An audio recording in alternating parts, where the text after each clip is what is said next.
अपनी स्ट्रेंथ है, अपने पढ़ने का तरीका है। कोई बच्चा रात में बहुत अच्छा पढ़ता है, कोई बच्चा सुबह उठकर बहुत अच्छा पढ़ता है, कोई बच्चा दिन में बहुत अच्छा पढ़ता है, रात को पढ़ ही नहीं सकता।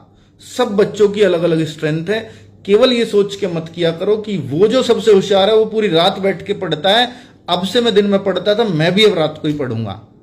भाई उसकी अपनी स्ट्रेंथ है। कई बच्चे ऐसे होते हैं जो आप पैर हिलाते हिलाते पढ़ेंगे, चलते चलते फिरते पढ़ेंगे, तो आप उनकी नकल करने लग जाते हो। भाई उसका अपना तरीका हो सकता है, वो होशियार हो सकता है, उसको सीखने का तरीका ही वो है।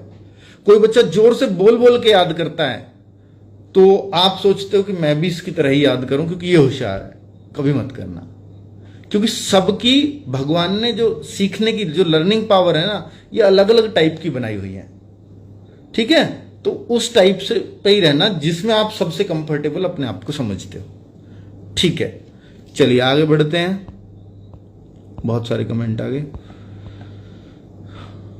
हाँ भाई, मैथ थोड़ी सी वीक है मेरे भाई। मैथ्स के लिए मैं पहले भी स्ट्रेटजी बता चुका हूं। ये कौन है? वंदना। हाँ, लड़कियों का होता है, अगर नहीं बढ़ाना है, सॉरी बढ़ाना है, वंदना नहीं है। तो मैथ थोड़ी सी वीक है मेरे भाई, बढ़ाना भाई।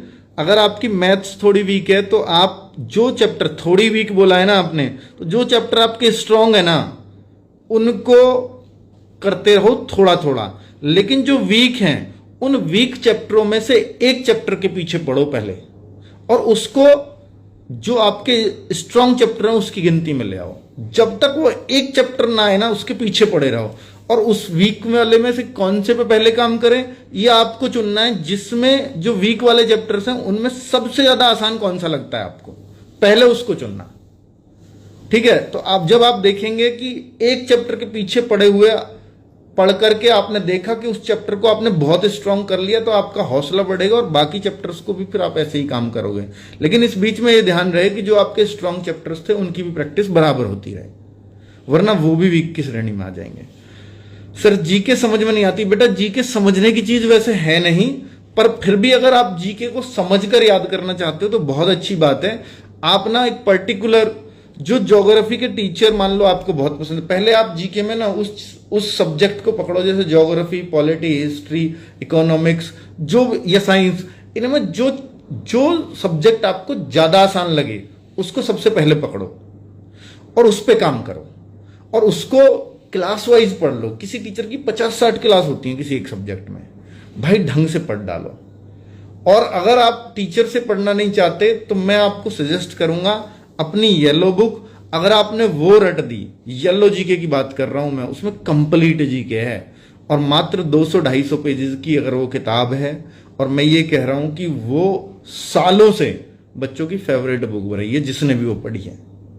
ठीक है, तो आपको मैं मतलब स्ट्रांगली सजेस्ट कर रहा हूं कि आप उस बुक को अगर रट सकते हो तो रट दो। किसी से कमजोर जीके नहीं रहेगी, ये बात की गारंटी है। मैं ये नहीं कहता कि आपकी सबसे स्ट्रांग हो जाएगी, पर किसी से वीक नहीं रहेगी, क्योंकि स्ट्रांग तो कोई कह ही नहीं सकता जीएस को। ठीक है, और कुछ करंट अफेयर समझ में नहीं आता है, कैसे करें प्लीज बता दो सर। दिल्ली पुलिस के लिए मैंने यकीन बैच लिया हुआ है। करंट अफेयर्स ना आप लास्ट के 3 महीने में पढ़ना, बस उससे पहले मत पढ़ो और मत उसकी चिंता करो। बाकी सब्जेक्ट को इतना स्ट्रांग कर लो कि मुझे अब करंट अफेयर्स ही पढ़नी है बस लास्ट के 3 महीने में, बाकी सब्जेक्ट की प्रैक्टिस करनी है। नया सीखना है तो सिर्फ करंट अफेयर्स में सीखना है। तो दिल्ली पुलिस वालों इतना ध्यान रखना बस। यूपी पुलिस का सम्मान समारोह 25 मई बहुत जल्दी अनाउंस करूंगा। आज पहली बार इस डेट को बोल रहा हूं आप लोगों के बीच में। 25 मई की हमारी कोशिश चल रही है, जैसे ही कंफर्म हो जाएगी, परमिशन वगैरह कुछ फॉर्मेलिटी रह रही है उसको पूरा कर रहे हैं, तो 25 मई को होगा। क्योंकि 24 मई तक भी मेडिकल है। कुछ बच्चों के ऐसे भी 26-27 में मेडिकल है, वो बाद में कभी भी मिलने हमसे आ जाना सम्मान समारोह के बाद भी। ठीक है, जिनका बाद में है भाई, अब क्योंकि बहुत लेट नहीं कर सकते, क्योंकि 1 जून से तो जेटीसी पे जा रहे हो आप लोग यूपी पुलिस वाले। सर मुझे जॉब चाहिए आपके स्टूडियो में। मेरे भाई इसके लिए मैं एक इंतजाम कर रहा हूं बहुत जल्दी, क्योंकि बहुत सारे बच्चे अपनी पढ़ाई के साथ जॉब चाहते हैं, या कई सारे बच्चों को यह विश्वास नहीं होता कि मैं गवर्नमेंट जॉब ले पाऊंगा, या बहुत सारे बच्चे ओवर एज हो जाते हैं और तब अपनी जॉब के लिए परेशान होते हैं। तो इसके लिए मैं काम कर रहा हूं, कई कंपनियों से भी बात चल रही है, क्योंकि मैं तो यहाँ एक लिमिटेड ही लोग रख पाऊंगा, लिमिटेड ही सैलरी दे पाऊंगा बच्चों की। आपको कुछ स्किलफुल बनाया जाए हमारी तरफ से, वो स्किल जो उस कंपनी को चाहिए वो हम लोग डेवलप करें, और वहां आपको 20, 25, 30, 35 हजार की नौकरी जो इनिशियल है उतनी मिल जाए, और फिर जैसे जैसे आपकी मेहनत है आप वहां लाख रुपए तक की भी सैलरी ले सकते हो। कंपनीज बहुत अच्छी सैलरी भी देती हैं। मैं सरकारी नौकरी वालों को इधर नहीं शिफ्ट कर रहा हूं, पर हर किसी बच्चे की स्ट्रेंथ नहीं होती कि वो सरकारी नौकरी ले पाए, क्योंकि आप कितना भी कोशिश करो 0.5% कोई नौकरी मिल सकती है। मैं सारे भी सरकारी नौकरी मैं ही लगा दूं आप में से ही, तो भी 99.5% को खाली हाथ लौटना पड़ेगा। उस पर मैं काम कर रहा हूं। बहुत जल्द आप देखोगे कि आपकी प्राइवेट नौकरी का भी मैं इंतजाम करता दिखूंगा आपको, बहुत जल्द उस बात को अनाउंस भी करूंगा। 31 को मेरी रनिंग। सर मुझे मैथ नहीं आती है। मैथ तो भाई सीखनी पड़ेगी, आज के एग्जाम बिना मैथ्स के नहीं निकलेंगे।